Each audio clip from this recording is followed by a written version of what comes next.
Hi student, आज हम देखेंगे एंगल यानी कोण के बारे में। एंगल क्या होता है तो चलिए देखते हैं। जब भी टू रेज, किसकी बात हो रही है, रेज यानी किरण, ठीक है। जब टू रेज इस तरह से एक रे ये आई, ठीक है, और एक रे ये आई, क्योंकि क्या होते हैं रे में क्या होते हैं, इसका एक एंड पॉइंट होता है, एक नहीं होता। तो इसका ये जो है एक्सटेंड है, इसका एंड पॉइंट नहीं है, एक क्या है, इसका पॉइंट है, स्टार्टिंग पॉइंट है। तो जब रे जो है, दो रे या फिर लाइन सेगमेंट बोल सकते हैं, आपस में आके मिलती हैं, तो इस तरह से एक क्या होता है, एक एंगल क्रिएट होता है। क्या होता है, एंगल क्रिएट होता है, कोण क्रिएट होता है, इसे हम कहते हैं एंगल।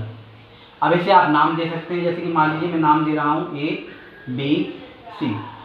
ये जो है इसकी क्या है, ये और ये इसकी साइड बोल सकते हैं आप, ये इसकी साइड है, या फिर आप लेग बोल सकते हैं। क्या बोल सकते हैं, लेग बोल सकते हैं, या फिर आर्म बोल सकते हैं। क्या बोल सकते हैं, आर्म बोल सकते हैं। साइड, लेग, आर्म, दो हो गए तो साइड्स, लेग्स और आर्म्स। जिसकी साइड्स हैं, जिसके लेग्स या आर्म्स बोल सकते हैं, ये क्या है, इसका एंगल है। और ये कॉर्नर जो है, ये क्या है, इसका वर्टेक्स है। क्या है, इसका वर्टेक्स या फिर कॉर्नर आप बोल सकते हैं।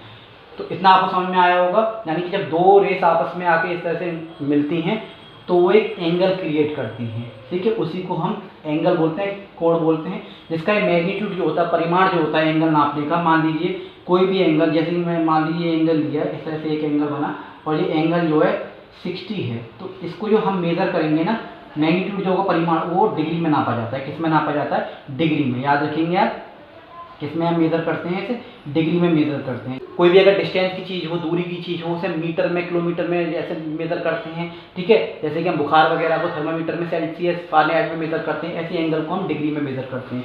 मान लीजिए अगर आपको इसका नाम लिखना हो तो इसे आप एंगल बी भी बोल सकते हैं, या फिर इसे आप एंगल क्या कर सकते हैं, ए बी सी भी बोल सकते हैं। ए बी सी, एक चीज़ आप याद रखिएगा, या तो आप इस तरह से आइएगा ए बी सी, या फिर आप इसे एंगल सी बी ए बोलिएगा, या तो ए बी सी या सी बी ए। आप उल्टा मत बोलिए। अगर आपने एंगल सी ए बी बोल दिया तो सी ए बी जो है गलत हो जाएगा। क्यों? क्योंकि या तो इस तरह से आप जाइए या फिर इस तरह से आप जाइए, तो यहाँ कोई एंगल क्रिएट नहीं हो रहा, ना ही यहाँ कोई रे है। तो इस चीज़ को बहुत ध्यान रखिएगा। जब दो रेज आपस में मिलती हैं या फिर दो लाइन सेगमेंट बोलते हैं तो वो एक एंगल क्रिएट करती हैं। एंगल आप इस तरह से देख सकते हैं। मान लीजिए अगर आपको कहीं भी एंगल इस तरह से लिखा हुआ है, एक एंगल पी क्यू आर जो बना के दिखाइए, तो आप इस तरह से बना दीजिएगा। ये क्या, एंगल पी क्यू आर, इसे आप क्यू बोल सकते हैं, इसे आप क्यू बोल सकते हैं, इसे आप आर बोल सकते हैं, या फिर एंगल पी बी से बोल सकते हैं। तो आई होप आप लोगों को समझ में आया होगा एंगल क्या होता है। Thank you, have a nice day.